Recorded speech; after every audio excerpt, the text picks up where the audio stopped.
ஓம் காளி ஓம் நமச்சிவாய. இன்றைக்கி பார்க்குறது வந்து கும்மட்டிக்காய். கும்மட்டிக்காயில் வந்து உருண்டை கும்மட்டிக்காய், சிறு கும்மட்டி, பெருங்கும்மட்டி,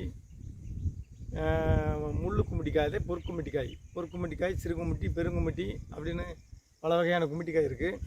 கருங்கும்மட்டி இருக்குது, செங்கும்மட்டி இருக்குது. இந்த மாதிரி பல வகையான கும்மட்டிக்காய் இருக்குது. கும்மட்டிக்காய் வந்து தரையில் படர்ந்து கிடக்கும், கசப்பு தன்மையுடையது, பல நச்சுகளை நீக்கக்கூடிய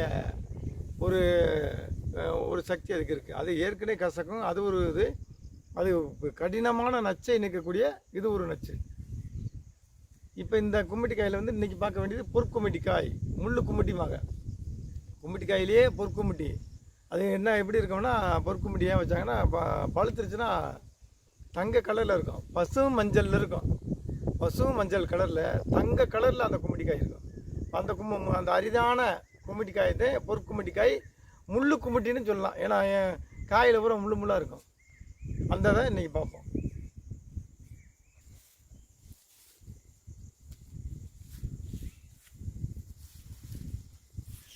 இதே பொற்கும்மட்டிக்காய். இது இப்போத்தையும் பழுக்க ஆரம்பிக்குது. பசு மஞ்சளான இப்போத்தையும் பழம் பழுக்க ஆரம்பிக்குது. பசு மஞ்சளில் இருக்குது. இந்த அழகாக இருக்குது. பழுத்தா இன்னும் மஞ்சள் நிறமாகும். பொற்கும்மட்டிக்கு இது பசு மஞ்சளில் இருக்கும். இப்போ பழுக்க ஆரம்பிக்குது. இது பழுத்தது. இந்த இது பழுத்துருச்சு. இது ஏன்னா முள்ளாக இருக்கும், கசப்பு சுவையுடையது, அரிதான ஒரு மூலிகை. இரும்பை பசுமாக்கக்கூடியது, இரும்பை உருக்கக்கூடியது இந்த மூலிகை. இதை முறைப்படி செஞ்சு இதோட இன்னொரு இலையும் சேர்த்து, இந்த இலைச்சாத்தையும் இரும்பு தூளில் போட்டு கலந்து நம்ம உருக்கணும்னா இரும்பு அப்படியே மெழுகு மாதிரியே உருக ஆரம்பிக்கும். இரும்பை மெழுகாக்கக்கூடிய மூலிகை. இதுவும் இன்னொரு மலை மூலிகையும் சேர்ந்து ஒன்றா அரைச்சி, அந்த சாத்தை வந்து இரும்பு தூளில் அரைச்சி நம்ம இது குகையில் வச்சு உருக்கும்போது இரும்பு அவ்வளோ சீக்கிரம் மெழுகு மாதிரியே வேகமாக உருக ஆரம்பிக்கும். பொற்கும்மட்டிக்காயின்னு பேர்.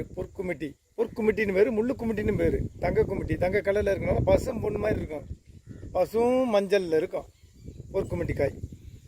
இது பழமாகிடுச்சுன்னா இந்த மாதிரி காஞ்சி ஊந்துடும். இல்லை விதை இருக்கும், கசப்பு துவையது, வாயில் வச்சா கசப்பு கூடுதலான கசப்பாக இருக்கும். இது சாப்பிடக்கூடிய பழம் அல்ல. இது இலைகள். கும்மட்டிக்காய் மாதிரி கும்மட்டி கொடி பிடிச்சே படரும், தடையாக படரும். பெருங்கும்மட்டி, சின்ன கும்மட்டி அப்படின்னு, செங்கும்மட்டி, வெள்ளை கும்மட்டி அப்படின்னு பல வகை இருக்குது. இது பொற்கும்மட்டி, முள்ளு கும்மட்டின்னு பேர், முள்கும்மட்டி. இது இலைய கொடி படர்ந்துச்சுன்னா ஒரே கொடி அந்த பகுதியை பூரா அடைச்சி நிற்கும். இந்த காய்களும் இருக்குது. இந்த காய்களை பெற்று வருது. இரும்பை உருக்கக்கூடிய மூலிகை. இதோடு சேர்ந்து இன்னொரு இலையும் சேரும்போது, இன்னொரு மலை மூலிகையும் சேரும்போது இரும்பை மெழுகு போல உரிக்கிறோம். மெழுகு போல உரிக்கக்கூடிய மூலிகை ரசவாத மூலிகை. இது ரசவாத மூலிகை. இது இந்த மூலிகை இது வந்து வேறு கொடிய நோய்களுக்கு, பிளவை நோய்களுக்கு, இதுகளுக்கும் வேறு இதை முறையில் வந்து பசுமம் பண்ணணும். இரும்பு முறையில் இரும்பை பசுமம் பண்ணி அதை பெரிய அறவை, பிளவை, பெரும் நோய்களுக்கு, கொடிய நோய்களுக்கு நம்ம இதை மேற்பூச்சாக பயன்படுத்திக்கலாம். ஆனைக்கால் வியாதிகளுக்கு இந்த தைலத்தை இறக்கி அதோடு இன்னும் எழுத்தாணி பூண்டு, சிறுநந்தி, இந்த மாதிரி பழைய மூலிகளை சேர்த்து 7 வகையான மூலிகளை சேர்த்து நம்ம தைலமாக குளித்தலைமை இறக்கி ஆனைக்கால் வந்தவங்களுக்கு அப்படியே தேய்ச்சோம்னா ஒரு 15 நாளில் அந்த காலை வத்தி சாதாரண கால் மாதிரி ஆகிடும். அந்த மாதிரி ஒரு முக்கியமான மூலிகை இந்த முள்கும்மட்டி, பொற்கும்மட்டிக்காயின்னு பேர். கசப்பு சுவையுடையது. இது கசப்புனாலும் கடுமையான கசக்கு. கும்மட்டிக்காயே பெரும்பாலும் கசக்கும். பைத்தியத்துக்கு அதை தரையில் வச்சு பைத்தியம் பிடிச்சதுக்கெல்லாம் சில வேலைகள்லாம் பண்ணுவாங்க. அது மாதிரி நச்சை நீக்கக்கூடிய, கொடிய நச்சை நீக்கக்கூடிய ஒரு மகா மூலிகை. ஆனைக்கால் வியாதியை குணப்படுத்தக்கூடிய ஒரு அபூர்வமான மூலிகை. இதோடு இன்னும் ஒரு 6 மூலிகை, மொத்தம் 7 மூலிகை இதோடு சேர்ந்து மூலிகையை சேர்த்து சட்டியில் வைத்து குளித்தலமாக இறக்கி அந்த தைலத்தை நம்ம ஆனைக்கால் வியாதி உள்ளவர்களுக்கு அந்த கால்களில் தடவி வர 15 நாள்லேயே அந்த கால் வத்தி சாதாரண காலம் மாதிரி ஆயிரும். அந்த மாதிரி ஒரு அபூர்வமான தெய்வீக மூலிகை இந்த நம்ம அழிவின் விளிம்பில் இருக்குது. இதெல்லாம் நம்ம அந்த மூலிகைலாம் நம்ம பாதுகாக்கணும். அந்த இலைகளையும் கொடிகளையும் நம்ம பாதுகாத்து வளர்க்க வேண்டியது இருக்கும். இது ஒரே கொடி பூரா இடத்தவே அடைக்கும். ஆனால் காய் பச்சையாக இருக்கும், பழுக்க பழுக்க அப்படியே பசு தங்க கலரில் இருக்கும். தங்க கலரில் தக தக தகதன்னு மின்னும். அந்த ஏற்கனவே பழம் காமிச்சனில்ல அந்த மாதிரி பழுத்துருச்சுன்னா நல்லா மின்னும். தங்க கலரில் பசுவும் மஞ்சளில் இருக்கும். காய் முள்ளாக இருக்கும், பழமும் முள்ளாக இருக்கும். அதுதான் முள் குமிட்டின்னு இன்னொரு பேர். பொற்குமிட்டிக்காய், முள் குமிட்டிக்காய் அப்படின்னு நம்ம சித்திர அகராதியில் சொல்லுவாங்க. இது மாதிரி சக்கலாத்தின் இதுக்கு நிறையா இருக்குது. அது இந்த குமிட்டிக்காயான்னு ஆராய்ந்து பார்த்து அது கசவு சுவையாக இருக்கணும்.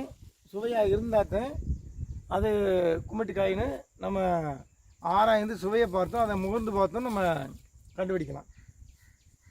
இரும்பை உருக்கக்கூடிய மூலிகை. இரும்பை உருகும்போது இரும்பு வந்து அதுக்கு பல வெப்பம் வேணும், அதிகமான டிகிரி செல்சியஸ் வெப்பம் வேணும். அதவே இதனுடைய இரும்பு தூளில் வந்து இந்த இலைச்சாத்தை புழிஞ்சு அரைச்சி அப்படியே உருக்கும்போது இது அப்படியே மடன்னு வேகமாக மெழுகு மாதிரி உருகி அதனுடைய இரும்புடைய தன்மை மாறாமல் கருப்பாகவே உருகி நிற்கும். அந்த அளவுக்கு இரும்பை மெல்டாக்கக்கூடிய மூலிகை மகா மூலிகை. இந்தது ஆனைக்காயில் வியாதியை நொறுக்கி சிதைச்சி அதில் கொடுக்க அந்த கெட்ட ரத்தத்தை அழித்து இரத்த ஓட்டத்தை சீர் செய்யக்கூடிய மூலிகை. உள்ளே சாப்பிடக்கூடாது. இது வெளிப்பூச்சாக தைலமாக இதை போடணும். அந்த மாதிரி ஒரு மகா மூலிகை, அரிய வகை மூலிகை. இந்த மூலிகைகளை அரிய வகை மூலிகைகளை நம்ம பாதுகாத்து வளர்த்து நம்முடைய பாரம்பரியத்தை விடாமல் நம் தேசத்திற்கு பாதுகாப்பாக வளர்ப்போம். ஓம் காளி, ஓம் நமச்சிவாய.